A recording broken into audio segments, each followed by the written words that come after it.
রাতের কলকাতা। বৃষ্টির পর ভেজা রাস্তার উপর আলো পড়ে চিকচিক করছে। একটা পুরনো বাসস্ট্যান্ডে দাঁড়িয়েছিল অর্ক সেন। সেই সময়ে প্রথম ও মেয়েটাকে দেখেছিল। মেয়েটার নাম নিহারিকা। পুরনো সালোয়ার, হাতে কাপড়ের ব্যাগ, পায়ে সস্তা স্যান্ডেল। কলেজের ভিড়ের মধ্যে সে ছিল প্রায় অদৃশ্য। কেউ তাকে নিয়ে অত মাথা ঘামাতো না, কেউ তার পাশে বসতো না, কেউ তার জন্য অপেক্ষা করত না, শুধু একজন ছাড়া, অর্ক। প্রথম আলাপটা হয়েছিল লাইব্রেরিতে। নেহারিকা বই খুঁজছিল, কিন্তু উঁচু তাক থেকে বই নামাতে পারছিল না। অর্ক বইটা নামিয়ে দিয়েছিল। নেহারিকা শুধু বলেছিল, ধন্যবাদ। অর্ক হাসতে হাসতে বলেছিল, ধন্যবাদ দিলে হবে না, বই পড়ে রিভিউ দিতে হবে। সেদিন থেকেই দুজনের কথা বলা শুরু। দিন যেতে লাগলো, দুজনের বন্ধুত্ব হলো। বন্ধুত্ব থেকে প্রেম। অর্ক আবিষ্কার করল মেয়েটার সবচেয়ে সুন্দর জিনিস তার চোখ নয়, তার চুল। হাঁটু ছুঁয়ে যাওয়া কালো ঘন চুল। অর্ক ঘন্টার পর ঘন্টা সেই চুলে হাত বুলিয়ে গল্প শুনত। মজা করে বলতো, এই চুল একদিন তোমায় বিখ্যাত করবে। নেহারিকা হেসে বলতো, আর তুমি? আমি আমি তোমার পাশে থাকবো। অর্ক মধ্যবিত্ত, বাবা নেই। থাকার মধ্যে আছেন শুধু ওর বৃদ্ধা মা। একটা ছোট চাকরি, বড় স্বপ্ন। অন্যদিকে নিহারিকার স্বপ্ন ছিল আরও বড়। সে অভিনেত্রী হতে চায়।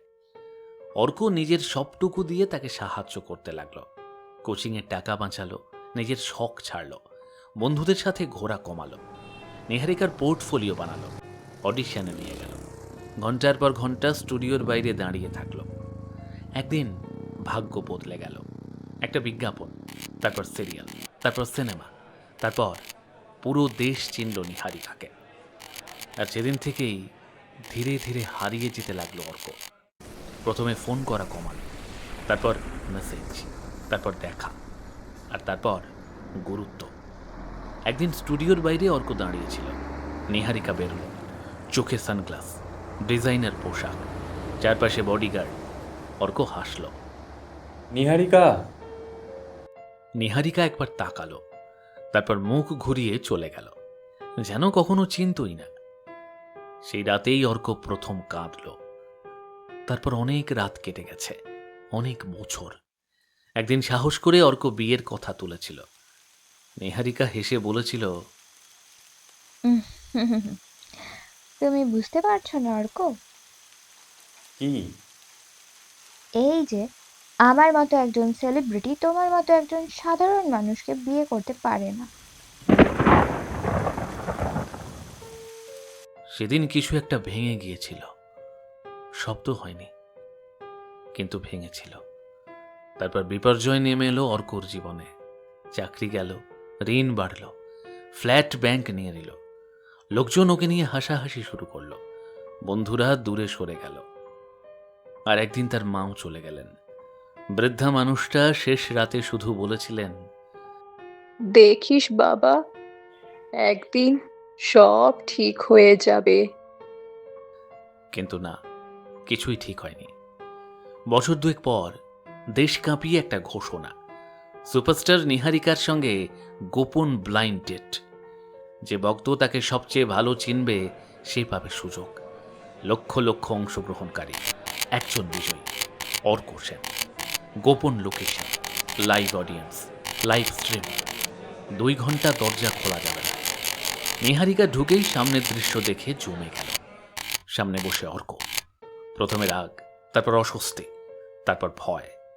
কারণ অর্ক এখনও তার প্রিয় গান জানে, প্রথম অডিশনের দিন জানে, প্রিয় খাবার জানে, শৈশবের গল্প জানে, সব জানে, সব। হোস্ট মজা পাচ্ছে, অডিয়েন্স মজা পাচ্ছে, কিন্তু নিহারিকার বুকের ভিতর অদ্ভুত অস্বস্তি জমছে। শেষ খেলা, একটা নাচ, দুজনের চোখে ব্লাইন্ড ফোল্ড। ইনস্টাগ্রাম লাইভ চলছে, মিলিয়ন মানুষ দেখছে। গান শুরু হলো। নিহারিকা অনিচ্ছা সত্ত্বেও এগোলো, অর্ক এগোলো, তবে ধীরে, খুব ধীরে। হঠাৎ অর্ক ফিসফিস করে বলল, মনে আছে তুমি বলেছিলে আমার পাশে থাকবে। নিহারিকা কোনো উত্তর দিল না। অর্ক আবারও বলল, মনে আছে তুমি বলেছিলে ভালোবাসা কখনো বদলায় না। গান চলতে লাগলো, আলো ঘুরতে লাগলো, অডিয়েন্স হাততালি দিতে লাগলো। তারপর সব বদলে গেল। নিহারিকা বেনি করে চুল বাঁধতে ভালোবাসত। এবারেও সে বেনি করেই এসেছিল। লম্বা বেনি যেন একটা আস্ত দড়ির ফাঁসের রূপ নিল।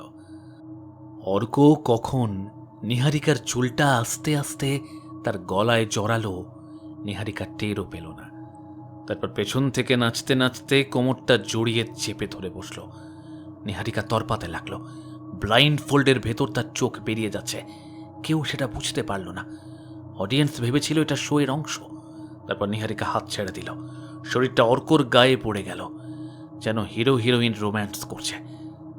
কিন্তু তারপর অর্ক আস্তে করে নিহারিকাকে মাটিতে শুইয়ে দিল আর চুপচাপ দাঁড়িয়ে রইল। ক্যামেরাম্যান কাঁপতে লাগলো, মানুষ দৌড়াতে লাগলো। মেঝের উপর নিহারিকা নিস্তব্ধ অবস্থায় পড়ে আছে, চারপাশে বিশৃঙ্খলা। লাইভ স্ট্রিম বন্ধ হতে কয়েক সেকেন্ড দেরি হয়ে যায়, আর সেই কয়েক সেকেন্ডে পুরো দেশ স্তব্ধ হয়ে তাকিয়ে থাকে। সিকিউরিটি ছুটে আসে, পুলিশ আসে, অ্যাম্বুলেন্স আসে, মিডিয়া আসে। শুধু অর্ক নড়ে না, পালায় না, পালানোর চেষ্টাও করে না। দুইজন পুলিশ তার হাতে হাতকড়া পরায় আর নিজেদের সাথে তাকে নিয়ে যায়।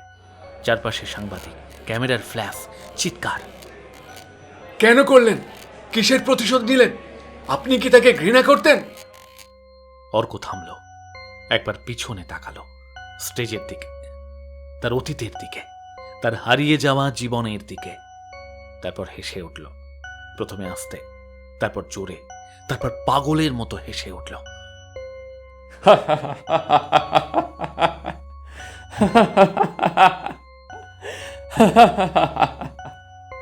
সবাই চুপ।